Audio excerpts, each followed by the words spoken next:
Good morning everyone, welcome back to my channel, welcome to a new vlog. I hope তোমরা সকলে খুব ভালো আছো। আজকে ভ্লগের ইন্ট্রোটা আমি ভয়েস ওভারেই দিচ্ছি। দেখো সকাল সকাল কি করছি বলো তো, তোমরা অনেকেই চেনো। হ্যাঁ, এটা ভাজা পুলি বানাচ্ছি। মা এগুলো সব কিছু রেডি করে দিয়ে গেল, আর আমি এখানে বসে বসে ভাজা পুলিগুলো রেডি করছি। সকালের ব্রেকফাস্টে ওই একটু ভাজা পুলির সঙ্গে আর কি খাওয়া হবে। তো এখানে মা অন্য কাজ করছিল, মায়ের সঙ্গে গল্প করতে করতে আমি এখানে ভাজা পুলিগুলো বানিয়ে ফেলছিলাম। আর ছাদে যেহেতু রোদ ছিল, ভালোই লাগছিল বানাতে বসে ছাদে। আর এখানে দেখো আমার এক থালা ভর্তি কিন্তু ভাজা পুলি রেডি। এটা যেহেতু মুগ ডাল দিয়ে হয়, তো সেজন্য কালারটাও হলুদ হয় আর খেতে দারুণই টেস্টি হয়। যারা তো এটা খাও এই পিঠেটা তারা জানোই। তো এখানে আমার রেডি করা হয়ে গেছে। এখন নিচে যাই, নিচে গিয়ে এটা মাকে দিয়ে আসি। এটা আবার তারপরে তোমার তেলে ভাজতে হবে। আজকে সকালে চা খেয়ে ছাদে চলে গেছিলাম, ওই জন্য বেডটা ক্লিন করা হয়নি। তো এসে ফটাফট আগে বেডটা ক্লিন করে নিচ্ছি। বেডটা যতক্ষণ না ক্লিন হচ্ছে না, ততক্ষণ আমার দিনটা ঠিকভাবে সুন্দরভাবে শুরু হয় না। আর এদিকে দেখো মা ভাজা পুরিগুলো ভাজতেও শুরু করে দিয়েছে। আর এখানে ব্রেকফাস্টের জন্য চিড়ের পোলাও রেডি হচ্ছিল। শীতে সব রকম সবজি দিয়ে, কড়াইশুঁটি দিয়ে কিন্তু চিড়ের পোলাও খেতে বেশ ভালো লাগে। তো আমি এটা নিয়ে চলে এলাম বারান্দায়, এখানে বসে ব্রেকফাস্টটা করে নিই। আর এদিকে দেখো কি সুন্দর রোদ উঠেছে। কয়েকটা পুলি নিয়ে চলে এলাম ছাদে। আর কয়েকদিন পরেই হচ্ছে সরস্বতী পুজো। যদিও এবার সরস্বতী পুজোটা একটু দেরিতে, মাঘ মাসে হচ্ছে না, এবার হচ্ছে ফাল্গুন মাসে সরস্বতী পুজো। আমাদের এখানে সরস্বতী পুজোটা বেশ ভালোই হয়। বাড়ির কাছেই অনেকগুলো বেশ ঠাকুর হয়। আর জানো যে আমার বাড়ির ওপারেই, মানে নদীর ওপারেই সরস্বতী পুজো হয়। আর যেখানে সারা দিন রাত গান বাজে। তো সেটাই দেখছিলাম যে এখনো কোনো প্যান্ডেল হয়নি, যদিও এখনো 15 দিন মতো বাকি আছে। নিচে আসতেই ফ্লিপকার্ট থেকে আমার একটা পার্সেল চলে এলো। একটা না, অ্যাকচুয়ালি দুটো অর্ডার দেওয়া ছিল। এখন কিন্তু ফ্লিপকার্ট থেকে খুব তাড়াতাড়ি ডেলিভারি দিচ্ছে, যেটা দেখলাম। আর এই দেখো, এটা অর্ডার দিয়েছিলাম এম কাফিনের চকো বডি বাটার। এটা আমি ফার্স্ট টাইম আর কি ট্রাই করব। তো ডেফিনেটলি তোমাদের দেখাবো যে কেমন।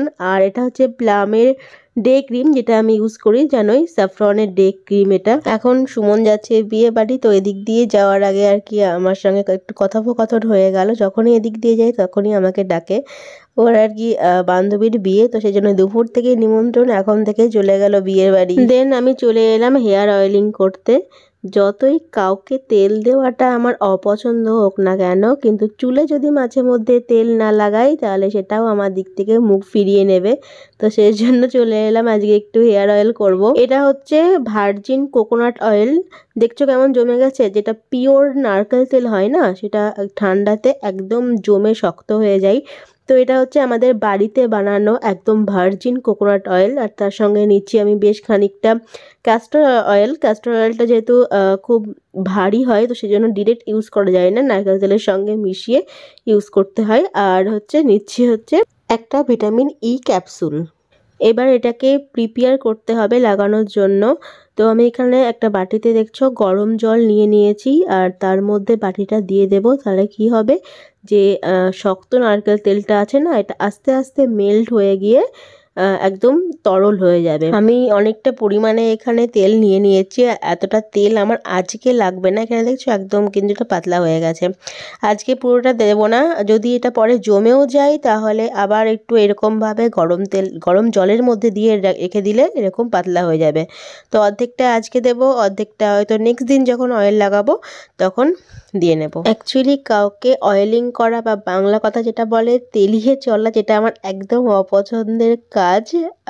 সেটা যেমন আমি করি না, কিন্তু মাথায় তেল দেওয়ার ক্ষেত্রে এটাও আমার অপছন্দের কাজ, বাট এটা আমাকে করতেই হবে। যাই হোক, তারপরে চলে আসলাম রান্নাঘরে। বাবা আজকে চিংড়ি মাছ এনেছিল, গলদা চিংড়ি।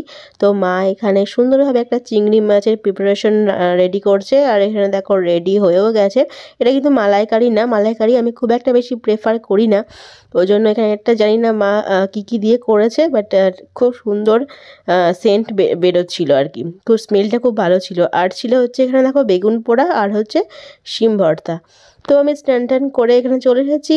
আর এখন যাব ছাদে, ছাদে গিয়ে লাঞ্চটা সেরে ফেলি। সকালে যে পার্সেলটা এসেছিলো ওই প্রোডাক্টটাই আমি এখন ট্রাই করব। এম ক্যাফিনের body butter, choco body butter.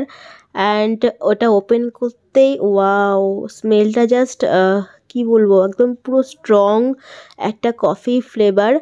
আর অ্যাপ্লাই করতে পুরো মোলায়েম। I love it, really I love ইট।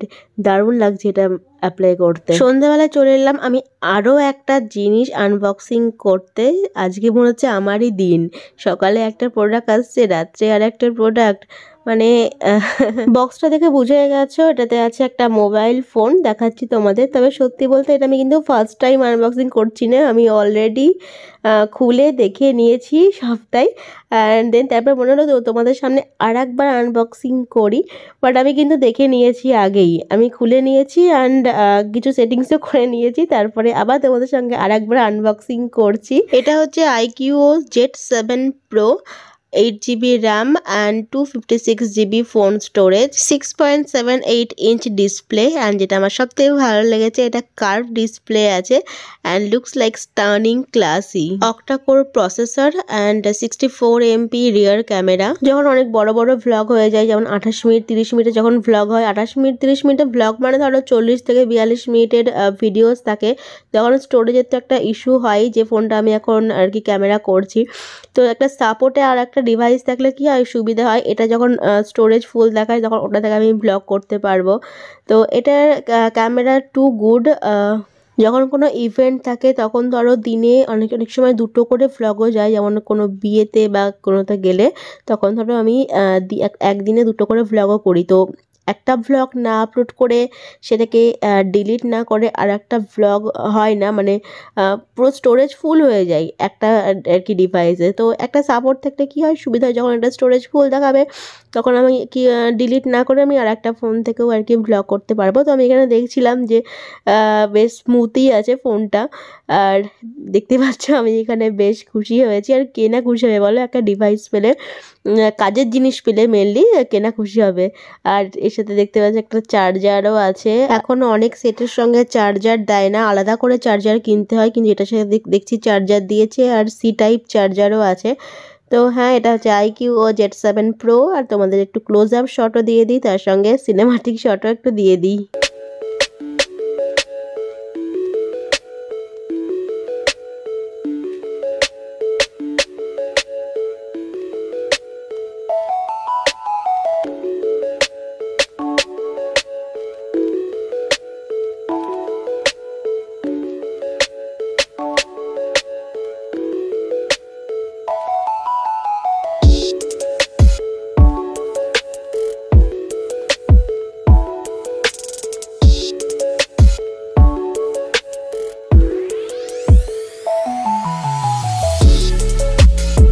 সাইডটা যেহেতু তোমার কার্ভ ডিসপ্লে আছে না, কোনো ভিডিওস দেখতে বা সিনেমা দেখতে খুব ভালো লাগছে, তো আমি এটাতে কভার পরিয়ে নিলাম। এখন থেকে এটাও ইউজ হবে, অবভিয়াসলি যেটাতে আমি ক্যামেরা করছি সেটা আমার ফার্স্ট অপশন, দেন ওটা ইউজ হবে।